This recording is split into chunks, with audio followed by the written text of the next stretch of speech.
As we continue now into James chapter 5 of our message series, Turning Our Faith Inside Out, I know I have a story here that will resonate with any parents that we have in our midst, any teachers that we have here, any preschool aides or summer camp staff.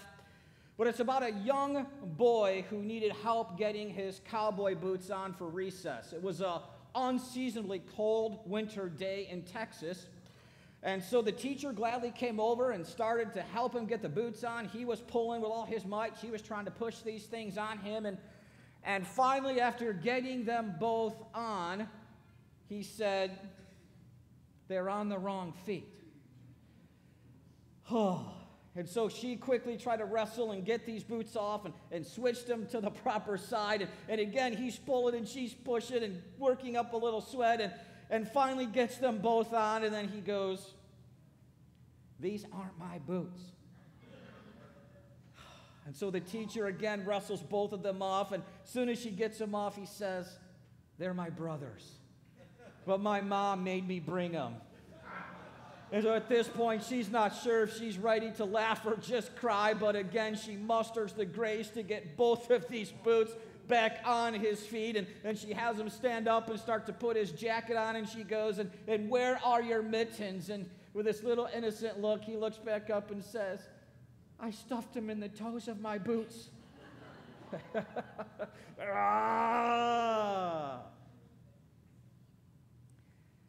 Patience. In the first part of chapter 5, James talks about afflicting the comfortable, the wicked rich in his day who were just oppressing the poor, oppressing Christians. And then in this next part of James chapter 5, he comforts the afflicted.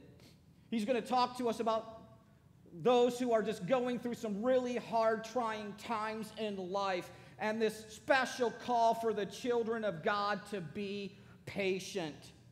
To be patient because Jesus Christ is coming back.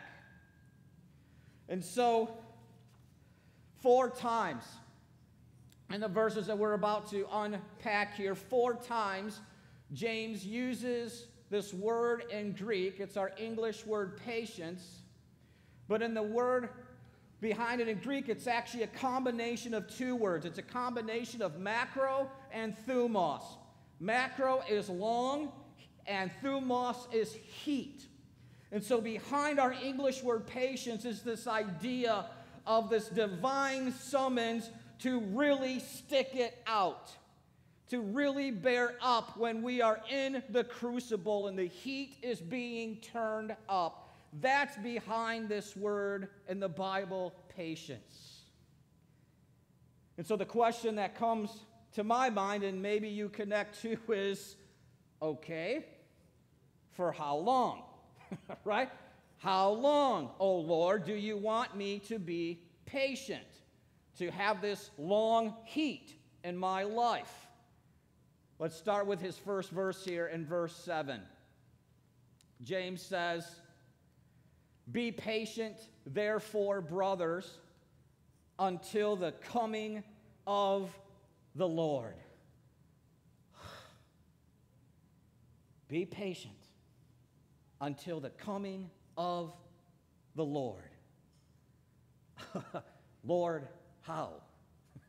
How are we supposed to do that? As if patience in itself isn't painful enough sometimes. But then we add on top of that the weight of this pandemic that's lingering and even seeing this surgence of new strains. You want us to bear up and be patient under the devastation of the fires out west and floods in the south and east and under the droughts and under the other disasters in this world. You want us to be patient in the violence that continues to just rake this nation and our communities. You want us to be patient in a culture that is turning away from God at the speed of light. You want us to be patient with homes and marriages are just crumbling and spending habits and a national debt that's into the trillions. Lord, how are we supposed to bear up in these times until that day you come? That just seems like an awfully long time and an awfully lot, God. How? Well, that's where James is going to take us. He's going to lift all of us up right now and teach us how we can not just persevere in faith, but build a faith with fortitude that lasts and holds strong until Jesus Christ comes back. So let's look at his words to us now. First, James reminds us the first help is this: Jesus' return is near. And we have to believe that. Look at this illustration he leads us into. He says, look how the farmer waits. I went too far. Look how the farmer waits for the precious fruit of the earth, being patient about it until it gets the early and late rains. In first century Israel, the farmers would till the soil in around October and plant the seed, and then about October, the first rains would come. And then the last rains would come right before the harvest in March or April. And so what can the farmer do once he sows the seed in October and has the harvest in April? What can the farmer do between the rains? Wait, right? The farmer can only wait. Nothing a farmer does can speed up the process, can make it germinate or grow or yield fruit any faster. For many things that are simply beyond their control, the farmer simply must wait patiently. And that's exactly where he's telling us. Look how he continues. He goes, you also, just like the farmers, be patient. Strengthen your hearts. Why? Because the coming of the Lord is drawing near. In fact, behold, the judge is standing at the doors. The judge is at the doors. He's not focusing here on the location of Jesus Christ, but he's focusing upon the imminence of his return. It's near. It's almost here. Jesus is right at the door, waiting for the Father's go to come and get his children. It won't be long now. And that gives us the patience that we need to persevere because we know Jesus is nigh. And then he continues. Jesus is not just drawing near, but we also find help with our patience in this. We have the example of the former prophets. The prophets who went before us, who also did ministry in some very terrible and dark times. I just picked a handful of them for you here. Look at these prophets and what they endured. James says, take, brothers, an example of the suffering of patience, the suffering and patience, the prophets who spoke in the name of the Lord. Here are 5 that I chose. First, Elijah. Elijah many times, I'm being really patient. Elijah did ministry under a death threat from evil Queen Jezebel. Or I think of Daniel, who when he stood up for his faith in God, got sent to Detroit, right in the heart of the lion's den. Or Isaiah, who brought the word to the people, and he eventually, they have it under evil King Manasseh, was sawn in half. Or his prophet Jeremiah, who was locked away in stocks because they didn't like his preaching. Then they put him in a cistern, and tradition has it that he was later stoned to death in Egypt. Or even in the Second Testament, John the Baptist, who spoke the truth of God's word, and someone who couldn't have his brother's wife for his wife. And his head in prison was taken off.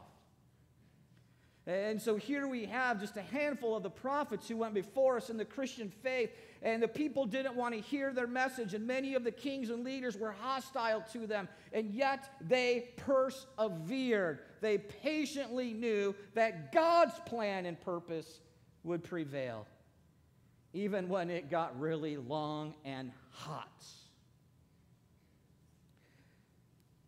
We don't just have the prophets, but James now takes us to the Super Bowl of suffering. This is the only time in the whole New Testament where Job is mentioned. But James holds before us, when we are tempted to just give up and fold, he holds before us the endurance of Job. Look at his words to us, beginning of verse 11.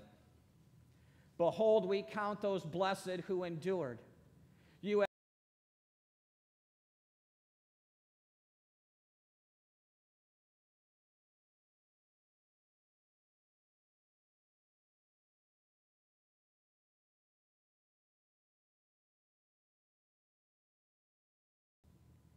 In just 2 chapters of the Bible, Job loses everything. He loses all of his children, all of his 10 sons and daughters in a natural disaster. He loses his health. He loses his wealth. And he literally loses his farm. And so here is Job sitting in all these ashes and grief and unspeakable loss. And yet Job doesn't renounce his faith.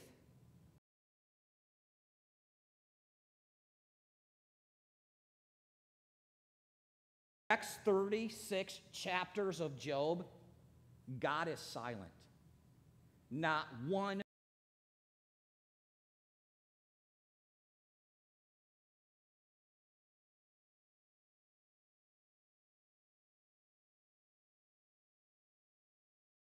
faith.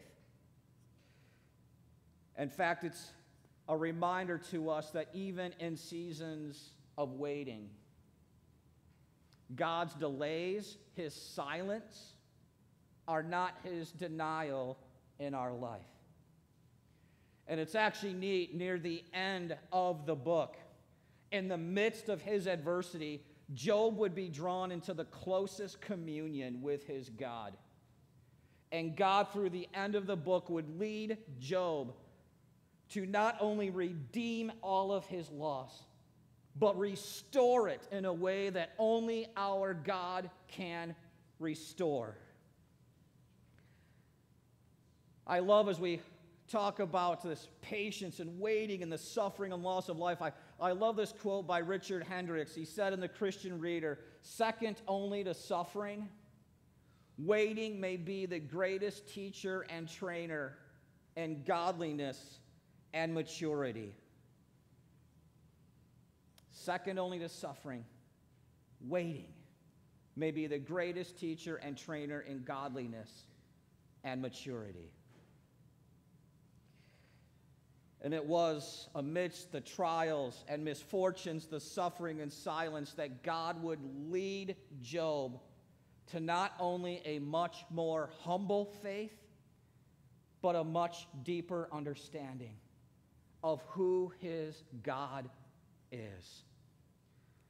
And God, in all of it, would lead Job to this assurance, that even in life's hardships and loss, even when God might be silent, this is what we know, that our God is very compassionate and merciful. This word, very compassionate, is only used of God in the Bible. And it's literally a combination of 2 Greek words, again, that mean much spleen. Our God is very compassionate. He has much spleen. Your innards, the heart and seat of your emotions, you mean the spleen to your God. And how do you know this, even if you're in a season of hardship and waiting? Because ultimately, he wouldn't just deliver Job, but ultimately he would send his only son. And the cross is your eternal stamp of how much you mean to God. That he would give his son to hardship and loss far greater than even Job experienced, so that God could redeem you and hold before you the promise of eternal restoration. That your eternity is one of life and blessing in the presence of your God. So that even in our hardship and suffering, or in long times of silence when we can only be patient and wait, we know the heart and spleen of our God. And it's for you.